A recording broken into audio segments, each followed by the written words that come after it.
Good morning students. बेटा कल के जो वीडियो था उसमें मैंने आपको चैप्टर नंबर 15 नीलकंठ के बारे में पढ़ाया था। आपको मैंने बताया था कि जो महादेवी वर्मा है ना, वो जो है चिड़ी मार की दुकान पर जाती हैं और वहां से तो मोर मोरनी के बच्चों को लेकर आती हैं। पहले तो वो उन्हें अपने कमरे में रख देती हैं और कमरा जो है चिड़िया खाना सा बन जाता है। उसके बाद में वो सोचते हैं कि इसे जाली घर में पहुंचा दिया जाए, जहाँ पर कि बहुत सारे जो पक्षी हैं रहते थे और पक्षी उन लोगों का उसी प्रकार से स्वागत करते हैं जैसे किसी नई वधू का स्वागत करते हैं। अब क्या होता है कि धीरे धीरे दोनों मोर के बच्चे क्या होने लगते हैं, बड़े होने लगते हैं। उनका कायाकल्प, उनका शरीर वैसा ही क्रम से रंग में और इल्ली से क्या बनने लगा, तितली का सा बनने लगा। मोर के सिर पर कलगी, आपको जानते हैं कलगी होती है मोर के सिर पर, और सघन ऊंची और चमकीली हो गई। जो कलगी थी वो गहरी हो गई और ऊंची हो गई। चोंच अधिक बंकिम, बंकिम यानी टेढ़ी, चोंच अधिक बंकिम, बंकिम यानी टेढ़ी और पैनी हो गई। गोल आंखों में इंद्रिनी की लीलाभ धूती झलकने लगी। जैसे इंद्राणी जो है आंखें नीली होती है, वैसे ही मोर की आंखें भी नीली नीली लगने लगी। लंबी नील हरित कृपा की इस हर भंगिमा में धूप छाई तरंगे उठने गिरने लगी। दक्षिण बाम दोनों पंखों में सलेटी सफेद इंद्रधनुषी रंग जैसे प्रदीप्त होने लगा।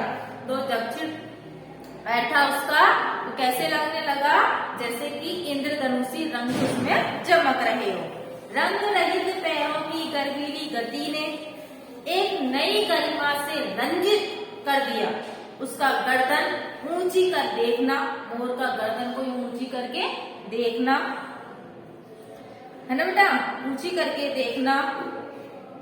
विशेष भंगिमा के साथ उसे नीची करके दाना चुगना, विशेष भंगिमा के साथ में नीचे करके दाना चुगना।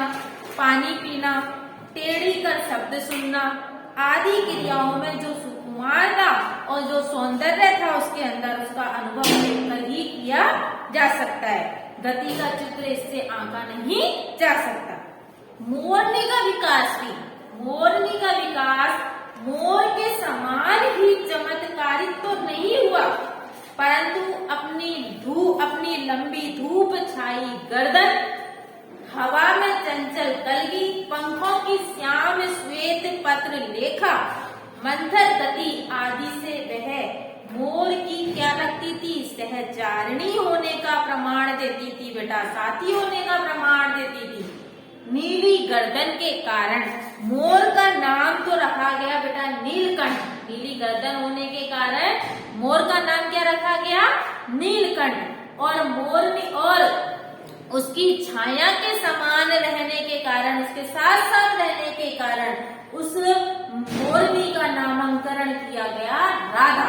क्या रखा गया उसका नाम, राधा। मोर का नाम तो नीली गर्दन होने के कारण नीलकंठ और उसके छाया के समान साथ रहने के कारण उसका नाम रखा गया राधा।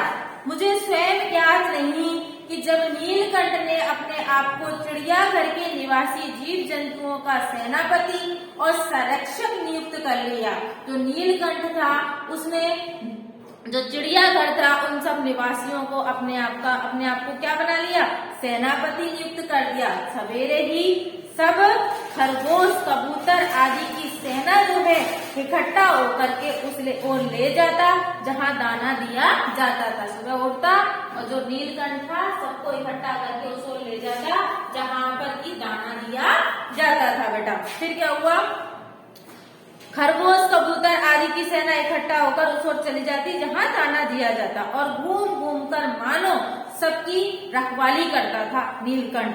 किसी ने कुछ गड़बड़ अगर कोई करता तो वह अपने तीखे चंचू प्रहार से, मतलब अपनी चोंच से उसे दंड देने के लिए तैयार हो जाता। खरगोश के छोटे बच्चों को वह चोंच से उनके कान पकड़ करके ऊपर उठा लेता था। जो नीलकंठ था वो खरगोश के जो छोटे छोटे बच्चे होते थे चोंच से उनके कान पकड़ करके ऊपर उठा लेता था। जब तक वे आंत क्रंदन ना करने लगते, मतलब जब तक कि वे रोने ना लगते, उन्हें अपने होठों में दबाए रखता था।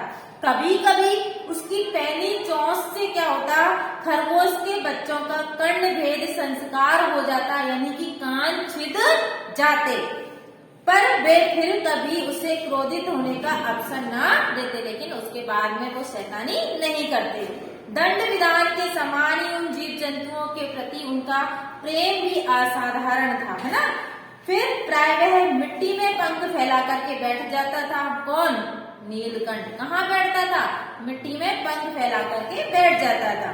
वे सब उसकी लंबी पूंछ और सघन पंखों में छुआ छुअल का सा खेल खेलते रहते, छिपा छिपी का सा खेल खेलते रहते। ऐसी ही किसी स्थिति में एक सांप जाली के भीतर पहुंच गया। एक बार क्या हुआ कि एक सांप होता है, वो जाली के भीतर पहुंच जाता है। सब जीव जंतु भाग करके इधर उधर छिप जाते हैं। केवल एक जो है छोटा सा खरगोश है ना, खरगोश का जो बच्चा है वो सांप की पकड़ में आ जाता है। एक छोटा सा सांप खरगोश जो है सांप की पकड़ में आ जाता है और वह उसे निगलने का क्या करता है, निगलने के प्रयास में सांप ने उसका आधा जो पिछला शरीर है वो मुंह में दबा लेता है। शेष आधा जो शरीर है उसका बाहर रह जाता है और उससे ची ची ची का जो स्वर है इतना तीव्र बाहर नहीं निकलता है, तेज नहीं निकलता है कि उसकी स्पष्ट ध्वनि जो है आवाज जो है सुनाई दे। नीलकंठ दूर ऊपर झूले में क्या कर रहा होता है, सो रहा होता है। उसके जो चौकन्ने कान होते हैं उसकी मंद स्वर को क्या कर लेते हैं बेटा, पहचान लेते हैं और पूंछ पंख समेटकर सर से एक झपट्टे से वह नीचे आ जाता है। कौन? नीलकंठ। संभवतः अपनी सहज चेतना से ही उसने समझ लिया होगा कि सांप के फन पर चोंच मारने से खरगोश भी घायल हो सकता है। वो सोचता है अगर मैं सांप के फन पर चोंच मारूंगा तो जो खरगोश है बेटा वो घायल हो जाएगा। तो उसने क्या किया, उसने सांप को फन के पास पंजों से दबाया, है ना। उसने क्या किया, सांप को फन के पास से पंजों से दबा लिया।